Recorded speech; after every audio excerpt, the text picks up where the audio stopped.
Assalamualaikum warahmatullahi wabarakatuh. Alhamdulillah wassalatu wassalamu ala Rasulillah wa alihi wa sahbihi wa mawalah amma ba'd.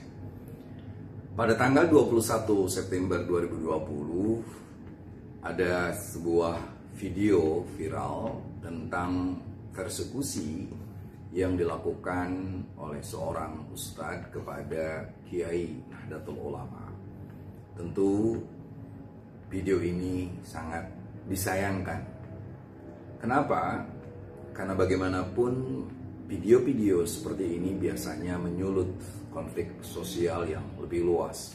Tapi mudah-mudahan peristiwa yang terjadi di Desa Margahayu, Pegadaian Barat, Kabupaten Subang ini tidak menjadi penyulut bagi terjadinya konflik yang lebih luas. Paling tidak kita bisa mengambil 3 pelajaran. Yang pertama, si korban adalah seorang ketua MUI di Desa Margahayu dan juga pengurus Nahdlatul Ulama di Kecamatan Pegadaian. Ini perlu menjadi perhatian kita agar apa? Agar siapapun termasuk kiai untuk bijak memakai media sosial.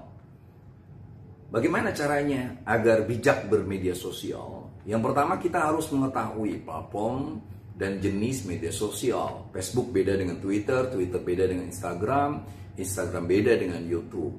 Masing-masing punya karakter masing-masing. Tapi apapun platformnya, media sosial adalah alat untuk menebar kebaikan. Media sosial adalah alat bagaimana kita menyebarkan nilai cinta kasih, termasuk melakukan perubahan di tengah masyarakat. Begitu banyak media sosial bermanfaat bagi nilai-nilai kemanusiaan, nilai-nilai cinta kasih. Kita bisa melihat bagaimana para petani bisa men-share kesuksesannya dalam bertani lewat media sosial. Dan begitu banyak dakwah-dakwah yang positif seperti yang dilakukan oleh Gus Baha, Kiai Quraisy Shihab, dan juga Ustadz Adi Hidayat dengan media sosial. Itu yang pertama. Yang kedua, media sosial itu selalu punya efek. Ini bahaya kalau orang tidak tahu. Ingat, penggunaan media sosial yang salah kaprah akan punya konsekuensi hukum dan juga konsekuensi sosial. Kita diingatkan oleh Undang-Undang Elektronika dan Transaksi Elektronik. Bagaimana informatika dan transaksi elektronik, bagaimana hampir tiap saat selalu ada orang yang kena dengan undang-undang itu. Makanya hati-hati selalu untuk sharing sebelum sharing. Dibilah dulu, diingat-ingat dulu, dan lain sebagainya. Nah, lalu kita tahu yang ketiga, jangan emosi saat bermain medsos. Emosi membuat kita kehilangan rasionalitas. Siapapun dia, kalau sudah di depan medsos dia emosi, wah dia tabrak kiri kanan, dan yang terjadi dia baru menyesal ketika dia sudah berhadapan dengan hukum. Dan ingat, jejak digital itu agak sulit dihapus. Kita mungkin sudah menyadari kesalahan, tapi jejak digital membuat kita tidak bisa berkata-kata. Ini yang disebut oleh Al-Quran, Al-Yawma nakhtimu ala afwahim wa tukallimuna aydihim wa tashhadu arjuluhum bima kanu yaksibun. Mulut kita bisa terkunci. Dan yang ngomong itu adalah tangan nih. Tangan yang berbuat salah ini akan ngomong bahwa saya pernah men-share berita bohong, bahwa pernah menulis medsos yang hoax, dan sebagainya. Dan itu karena emosionalitas. Makanya hati-hati. Bermainlah medsos saat kita sedang tenang, pikiran jernih, dan punya ide-ide kreatif untuk sesama, untuk yang lain. Begitu pula, medsos ini menjadi hal yang sangat-sangat membahayakan bila dijadikan alat untuk menyulut konflik sosial. Makanya kalau ada orang yang sedang main medsos, sebaiknya kita selalu berpikir jernih untuk tidak lalu memancing konflik yang lebih luas. Udah berapa korban hanya medsos. Makanya Quran menyebutkannya bahwa in ja'akum fasikum binaba'in fatabayyanu an tusibu qauman bijahalatin fatusbihu ala ma fa'altum nadimin. Bila datang sebuah berita hoax dari seorang fasik yang dengan emosionalnya men-share berita-berita bohong, berita-berita palsu, atau berita yang mengundang amarah orang lain, maka fatabayyanu, bikin tabayun.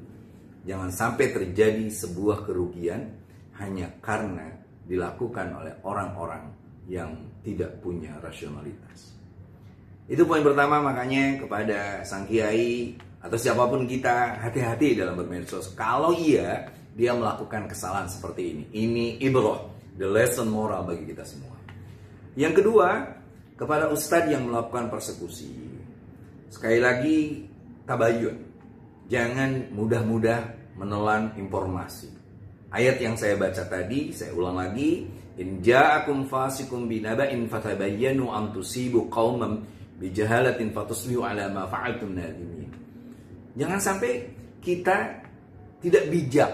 Ada orang yang memberikan informasi bahasa si A melakukan B, berita bohong nih, supaya kita langsung emosi. Apalagi melakukan tindak persekusi, mengangkat sepatu. Kita ini punya negara hukum, Ustaz. Jangan sampai kita bergerak sendiri. Kita serahkan pada hukum. Kalau memang sang kiai tadi salah, jangan lalu terhasut oleh anak-anak kecil. Mereka memang punya nalar yang berbeda dengan kita. Tapi kita punya kearifan, punya kebijakan. Bukankah Rasulullah menyuruh kita untuk selalu memaafkan? Bukankah Rasulullah SAW selalu memerintahkan kepada kita untuk selalu tabayun dulu, mendengar dengan dua kuping kita, kiri dan kanan. Masih ingat ketika Rasulullah SAW sedang berjalan dengan Sayyidatina Aisyah. Suatu saat tiba-tiba ada orang kafir yang langsung menghina Rasulullah. Assalamualaikum ya Muhammad. Assam itu artinya racun. Maka kalimatnya itu, mampus lo Muhammad. Wah, Siti Aisyah dengan gayanya anak muda langsung marah-marah. Wassalamualaikum warahmatullahi wabarakatuh. Mampus lo orang kafir, dan kau dilaknat oleh Allah dan Rasulnya. Rasulullah bilang, sabar Aisyah, sabar. Ya Rasul, engkau dihina. Saya tahu. Tapi kalau kita membalas hinaannya seperti hinaan mereka, lalu apa bedanya kita dengan mereka? Jadi bagaimana saya harus menjawab ya Rasul? Kata Rasul, tinggal jawab alaika. Kalau orang kafir itu bilang assalamualaikum, mampus lo, kita cukup bilang wa alaika, lu juga. Beres kan? Itulah hebatnya Rasulullah SAW. Kita bangga menjadi umat Nabi Muhammad, seorang yang disebut oleh Al-Quran, laqad ja'akum rasulun min anfusikum azizun alaihi ma'anittum harisun alaikum bil mu'minina raufur rahim. Kalimat rahim dalam Al-Quran yang tidak menjadi sifat Allah, hanya sifat Rasulullah, yaitu pada surat ini, surat At-Taubah 2 ayat terakhir. Itulah hebatnya. Biasanya Ar-Rahim menjadi sifat bagi Allah SWT. Bismillahirrahmanirrahim. Tapi dalam ayat ini Ar-Rahim diberikan kepada sang kekasih pemberi syafaat, baginda Nabi Muhammad Sallallahu Alaihi Wasallam. Makanya jangan mudah untuk tersulut emosi. Jangan mudah untuk tersulut oleh berita-berita yang belum jelas. Jangan mudah kita melakukan persekusi kepada orang lain. Negara hukum ini, negara hukum. Serahkan kepada yang berwajib. Lalu kita tunggu proses hukumnya. Kita desak agar hukum ini ditegakkan dengan keadilan.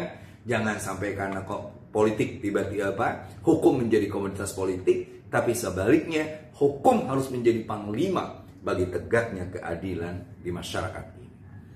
Nah, poin kedua pun menegaskan kepada kita agar jangan sampai kita melakukan kemarahan di depan anak-anak kita. Apalagi anak-anak akhirnya berani untuk menyebutkan kata-kata kasar seperti yang ada di ujung video itu. Sedih sekali, sangat sedih. Bagaimana ada seorang kiai, ada ustadz yang dituakan, tiba-tiba berkonflik di hadapan anak-anak. Dan itu tiba-tiba ada yang rekam juga. Saya nggak tahu siapa yang rekam. Ini menjadi contoh sebuah presiden buruk bagi kehidupan kita.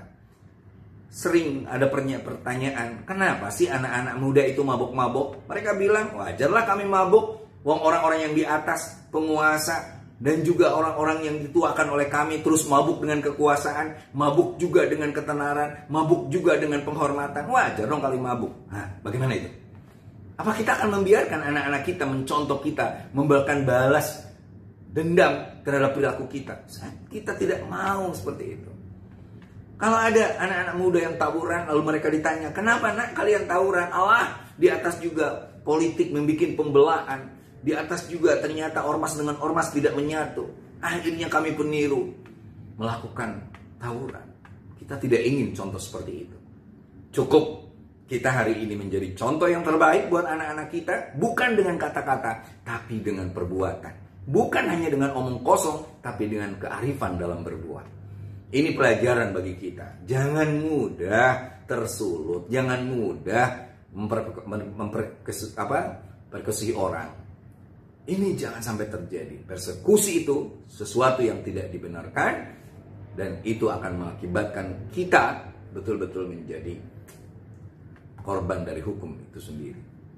Nah, termasuk sangat tidak elok lah seorang perempuan putri lalu menyiram kepada seorang ustadz. Bagaimanapun dia ketua MUI, bagaimanapun dia pengurus Nahdlatul Ulama, siapapun, tolong dengan hati tenang, damai dan lain sebagainya. Tidak ada persoalan yang tidak bisa diselesaikan. Tidak ada persoalan kecuali dengan musyawarah kita bisa menyelesaikannya. Nah, poin ketiga yang terakhir, tentu ini menjadi sebuah pelajaran besar. Seperti yang saya katakan berkali-kali, bahwa al-ulama misbahul alam. Ulama itu lantarannya alam dunia. Sang kiai, ustadz adalah tokoh yang selama ini membimbing kita sholat, membimbing kita berbuat baik. Seperti itu. Tetapi ternyata selalu ada orang yang mencoba untuk memancing-mancing, berkonflik. Dan juga ada orang yang akhirnya melakukan penusukan seperti yang menimpa seorang da'i, Syekh Ali Jabir misalnya. Maka perlu ada pendampingan. Tolong dampingi para ulama, para kiai, para da'i, para ustadz. Dan saya meminta agar Nahdlatul Ulama terutama di Kabupaten Subang untuk segera mengaktifkan lembaga bantuan hukumnya. Sehingga siapapun yang menjadi korban persekusi, siapapun yang menjadi korban kekerasan, termasuk kekerasan verbal, bisa didampingi. Toh nanti siapa yang benar dan salah, kembali lagi kita serahkan kepada mekanisme hukum. Nahdlatul Ulama lahir untuk terus memperjuangkan ide para ulama, menegakkan Islam Ahlus Sunnah wal Jamaah ala tariqati Nahdlatul Ulama.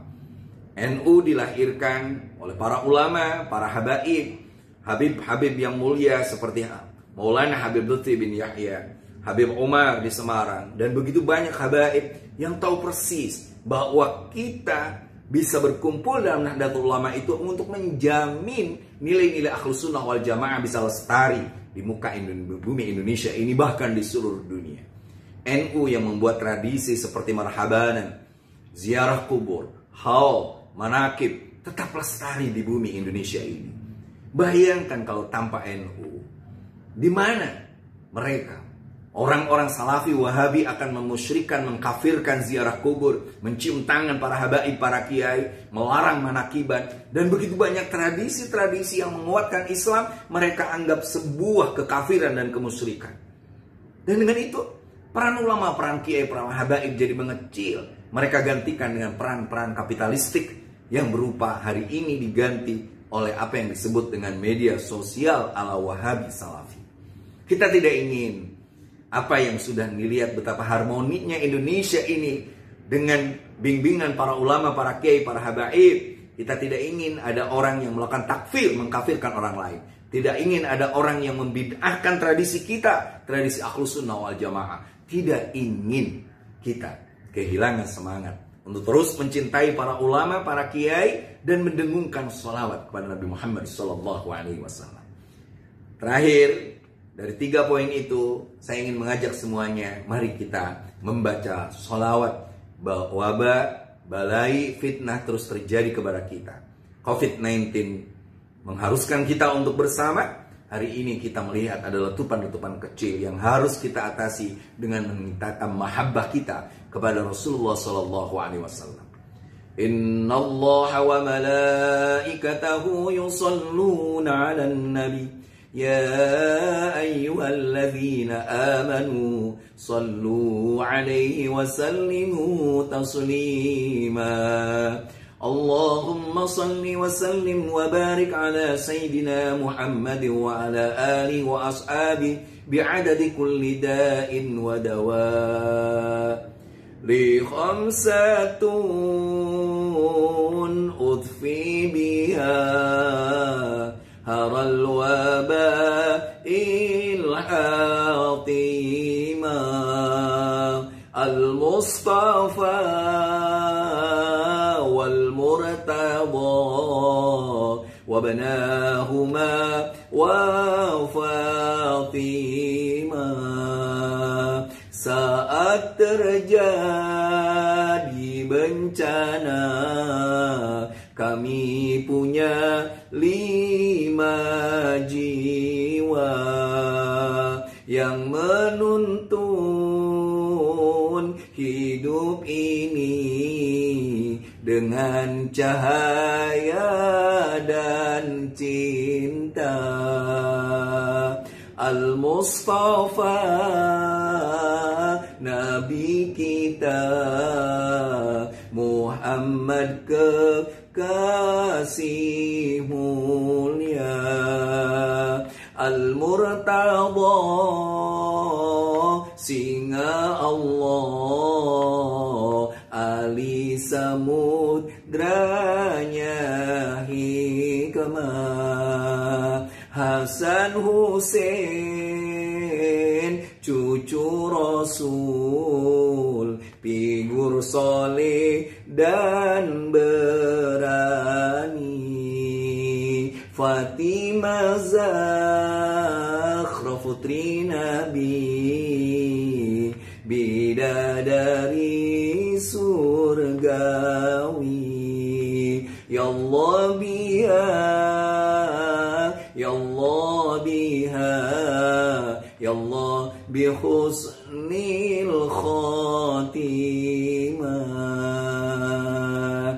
Terima kasih. Jangan lupa pakai masker, jaga jarak, cuci tangan, dan selalu menjaga kesehatan. Wallahul muwaffiq ila aqwamit thoriq. Wassalamualaikum warahmatullahi wabarakatuh.